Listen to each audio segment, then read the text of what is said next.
This is KATU News.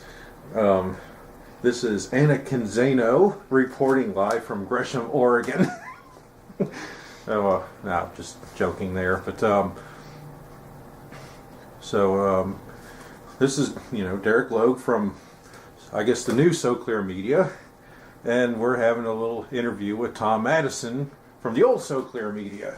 What an interesting way of kicking things off. We've been doing this for an awfully long time now, and in this movement probably longer than everybody, that I know at least. So, of course, the reason why I'm sitting here now is because I wanted to talk to you about the events in Miami, Florida in 2007. It was one of the first, probably the first, attempt at a protest, a rally for registered citizens, practically unheard of at that time, and I was hoping you would share your story about it and tell us how things were in Florida. I'll just let you, tell the story without interruption. And well, I'll do my best. It's a long time ago. This is 2014. That goes back 7 years. So, 7 years ago, there's a lot to remember, and I haven't really put my mind to it for that long time. But I can give you a sketch of it, though. And this is after I had finished my business with So Hopeful International and left on terms not so positive, but that's the way things happen sometimes.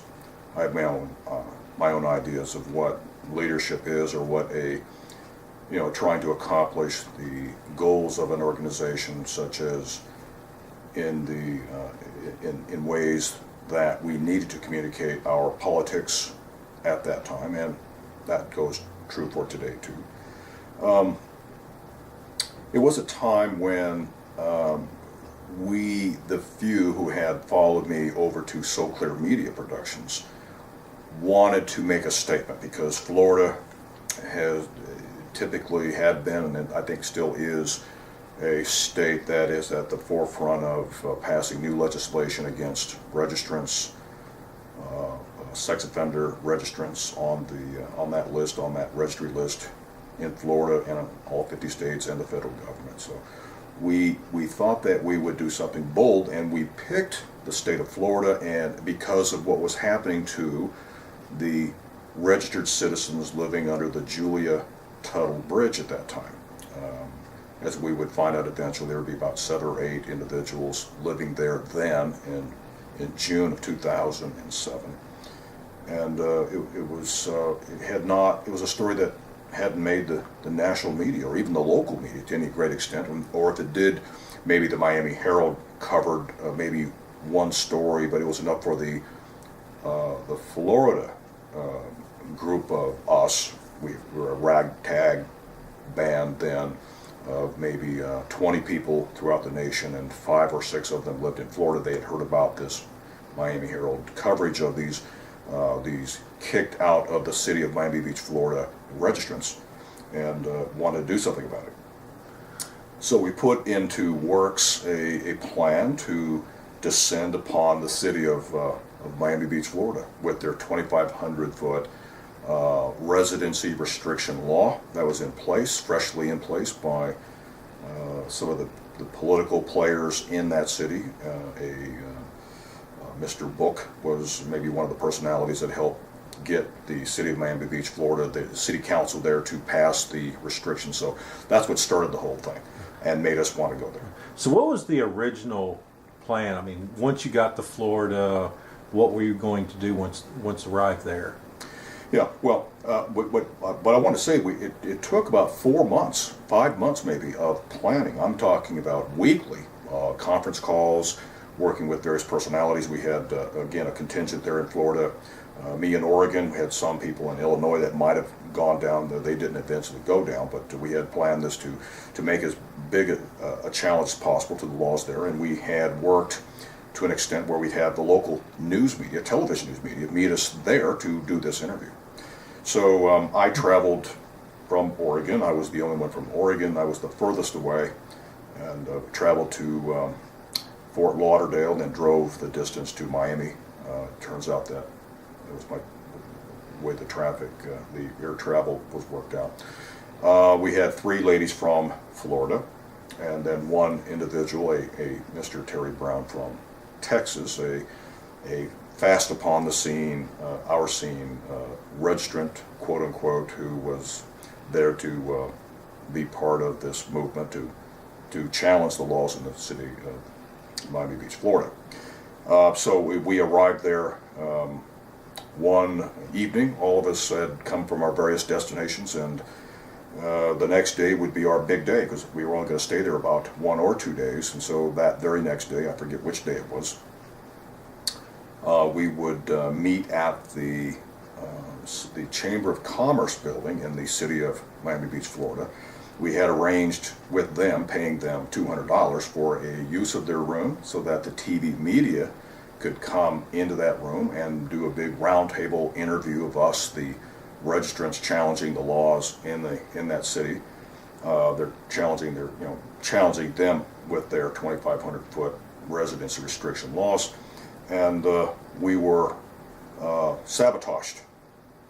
What our concern was vigilantes harming us, and one of our operatives in the state of Arizona, a gal working out of Arizona, Phoenix, she was our media communicator, I guess, and we had her communicate with the city police and the other agencies, police agencies in the city of Miami Beach, Florida, to be conscious that we were there and to, maybe keep track of the fact that we were there in case anything should happen. And that was a huge mistake, because we found out that that they would work hard to make sure that we didn't have that room in the Chamber of Commerce building. And we soon got word from the managers of the Chamber of Commerce. We had our $200 back. Thank you very much. We don't want your business. Go elsewhere. And this was all done just maybe minutes before we were supposed to meet the news media. So we're out there on the street corner in front of the Chamber of Commerce building there in the city of Miami Beach, Florida, with police cars everywhere. There must have been a phalanx of 8 over there across that boulevard. Some plainclothes individuals across the way from where we were in the Holocaust Park, right across the street from the chamber. And then down the street were a few more police cars, all of them in the area waiting for this, what they might have supposed as a 500 registered sex offender meeting of some sort with signed protesters and all the rest, and maybe anticipating many arrests and all the rest that goes with these kind of police operations. So we lost our room at the Chamber of Commerce, like I said, and we were standing out there in front for a long time, and I was really miffed and upset about having to stand out there and not have a place to go. The media did show up. 2 of the TV crews showed up in their big trucks, came to talk to us, but there was no meeting place. They thought it was a farce. They thought we, instead of having 10 or 20 of us, there was only the 5 of us. Thought it was they were set up, and so they left quickly, and then off they were. We stood out there for another maybe 10 minutes, not knowing what to do. I was embarrassed by it. It was as if the entire world was looking at us and wondering what these strangers were going to do next. And so we eventually walked towards our cars, and that was a block away. And I remember several of the police officers, both uniformed and ununiformed, following us and making sure that if we did get into our cars, which we did, that we would be tailed out of town, as if to be chased out of the city of Miami Beach, Florida. And we decided that where we should go was to under the bridge there at Juliet Tuttle, where the homeless registration, the registrants lived. And that took a few minutes. We ended up there. All of us with our various vehicles drove there underneath the bridge, set up our cameras and so forth, and I interviewed, being a So Clear Media representative there with my camera and all that. I had everybody give their speeches that they would have delivered to the news media there with the backdrop of the Miami Beach, Florida, across the causeway as a backdrop, and kind of a noisy, windy day. Lots of traffic on the overhead, plus air traffic flying overhead from the Miami airport, so it was kind of a noisy environment.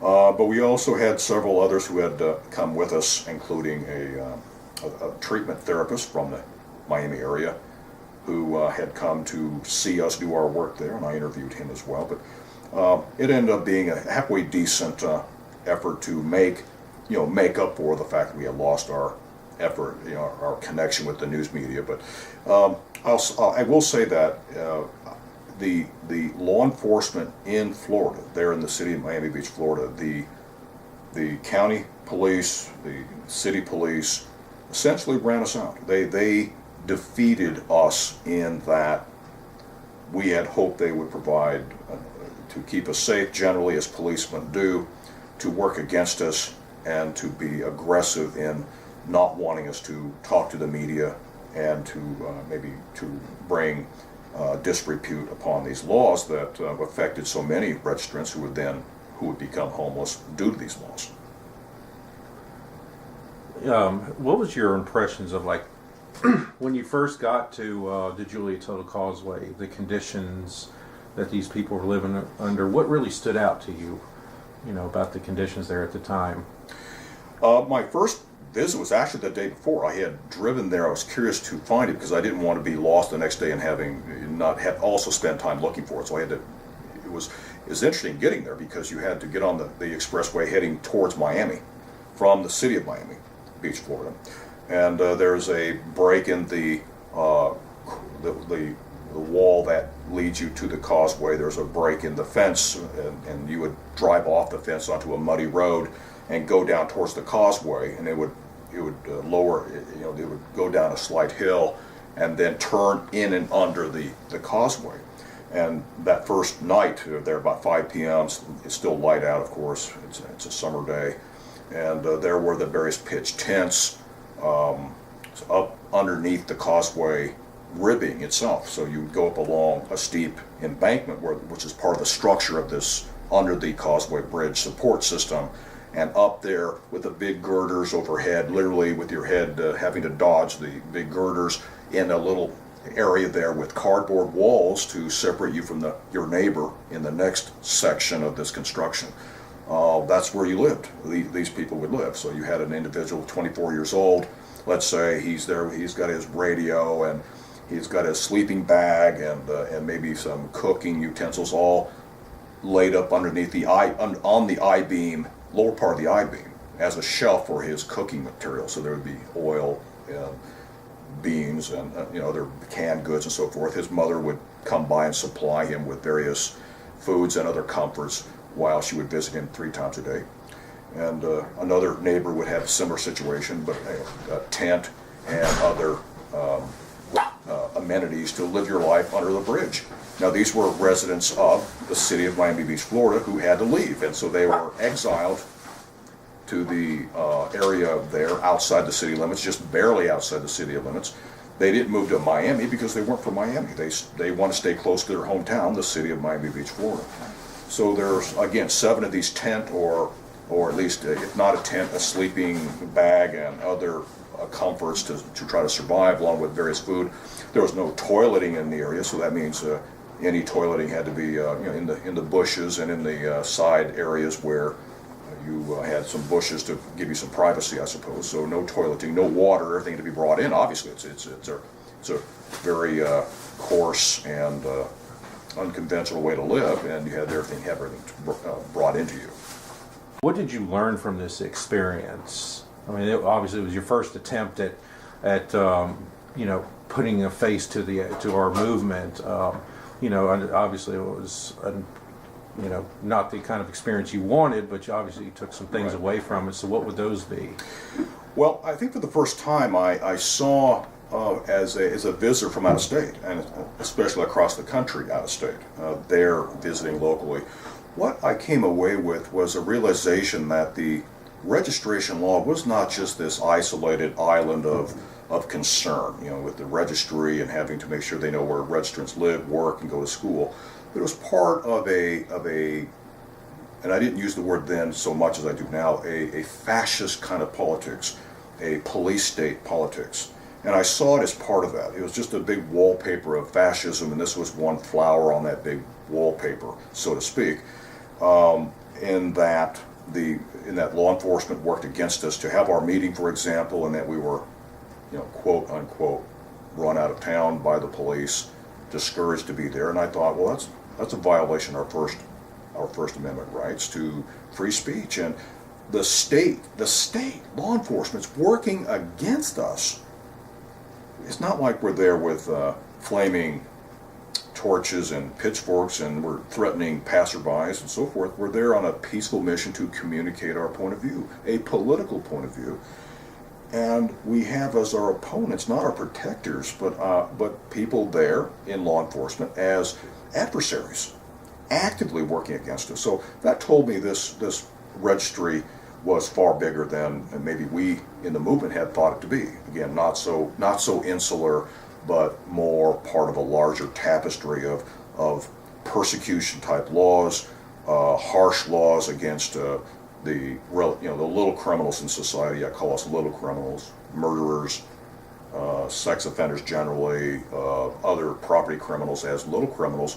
I'd always been a political activist looking at the bigger pictures anyway, and I knew that there were big criminals around in our government, such as those we now know to be true, whether conducted by the CIA and this being 2014, we now know the revelations of Edward Snowden revealing the mass spying on Americans by our NSA government agency, and the other wrongdoing, whether illegal wars, war crimes in general, all of this. These are the big crimes of our time. So when I say little crimes, I don't mean that they're so little as to be something to be ignored. I'm not saying that. I'm just saying, relatively speaking, we tend to focus our attention on little criminals, everyday Joe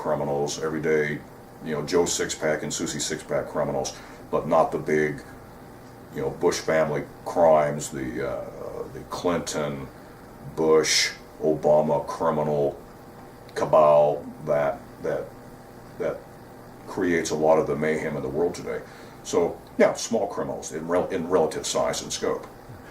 A few months later, we had you created and held a more successful rally in Columbus, Ohio.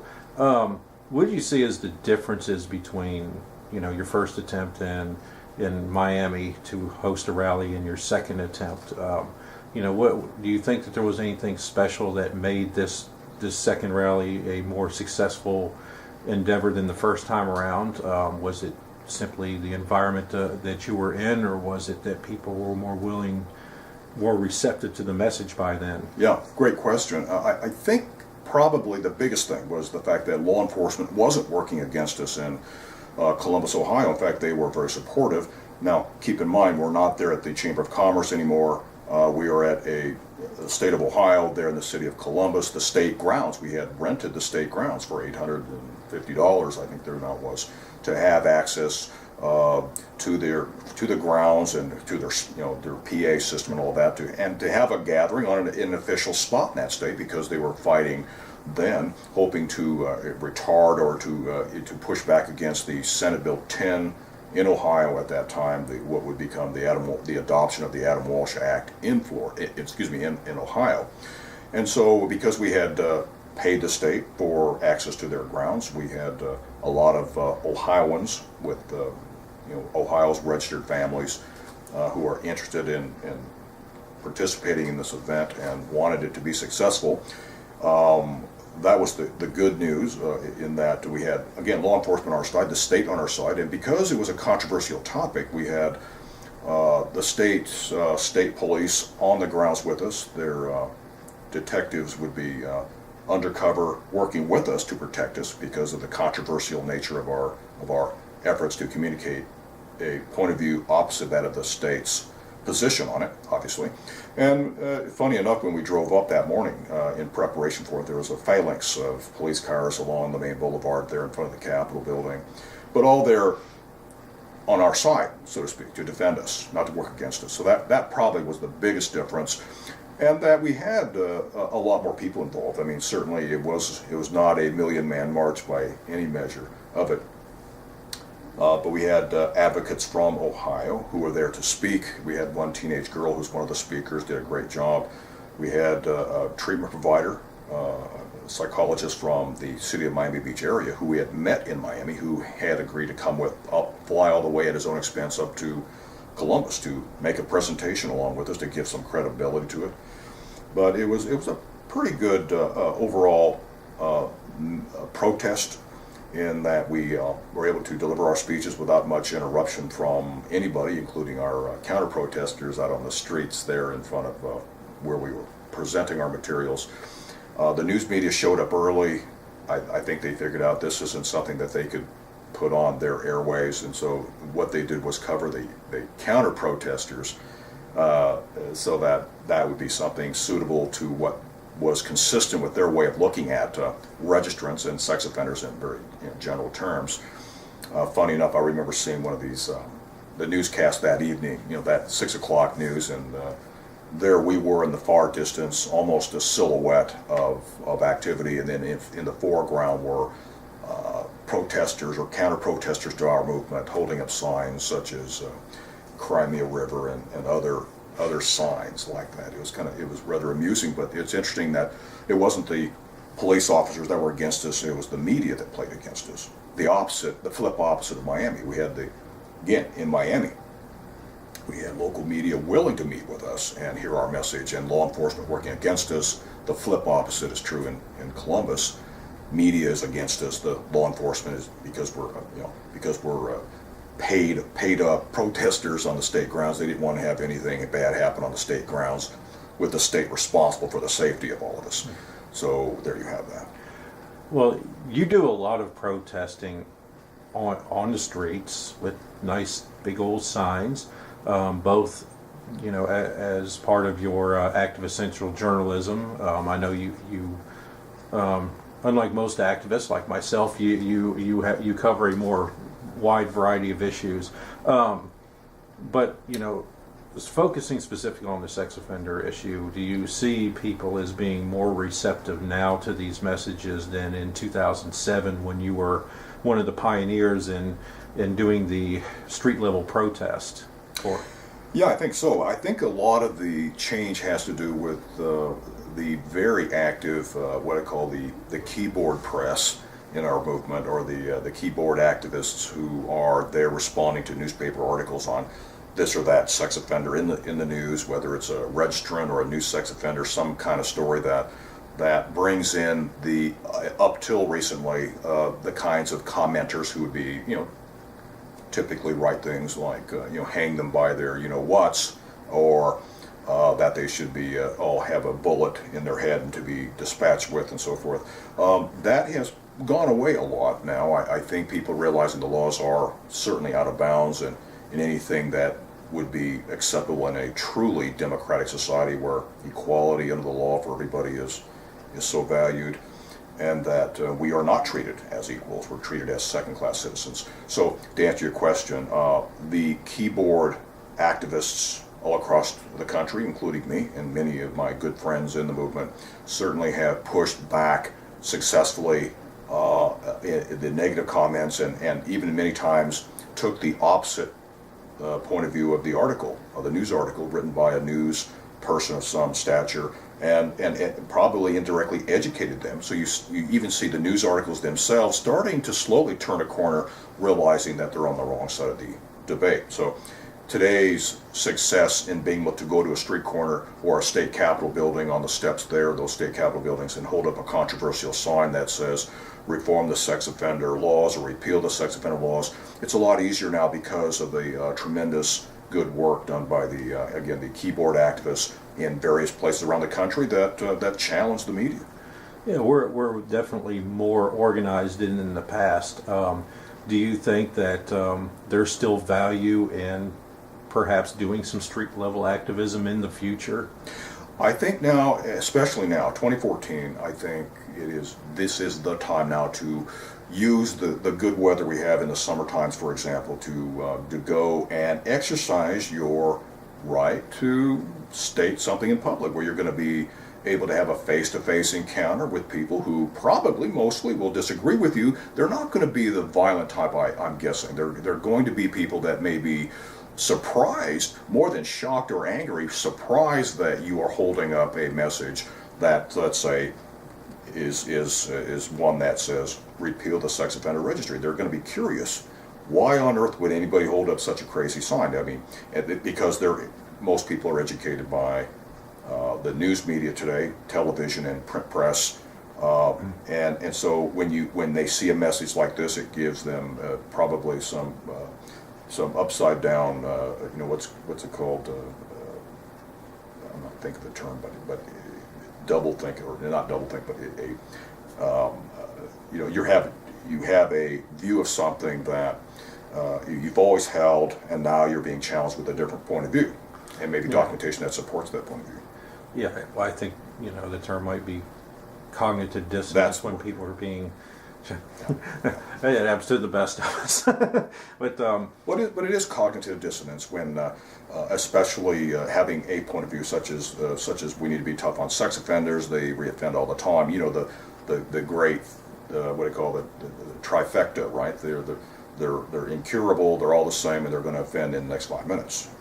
That is probably how the message you get from the mainstream media today. And when I say mainstream media, I'm not just talking about the federal level, but also the local mainstream media, the affiliate television stations, and the corporate-owned print press media in every city in the country, for example, have miseducated people through either misinformation, which comes from ignorance, or intentionally trying to stoke the fires of outrage in their efforts to disinform their base, their consumers who read their news. And so it's been a battle, but that cognitive dissonance plays a big part. So when you hold up your signs, you're challenging them. And I think that, again, that initial assessment is one of surprise more than anything else. And so it's a good time to be out there holding up signs, especially on state capitol buildings. Yes, most legislatures are not in session right now, so it being summertime, you're going to get a lot of visitors from out of state, I suppose, visiting those state capitol grounds. But it's good practice, because when the next session begins in your state, here in Oregon it's going to be in 2015, for example, you'll have that practice already down and be ready to take on the heavy trafficked state capitol buildings when those sessions come back. So it's a good time to practice now. Tom Madison of Gresham, Oregon, thank you for allowing me this interview, and look forward to more of your efforts with Activist Central Journalism and AC 2020. Thank you.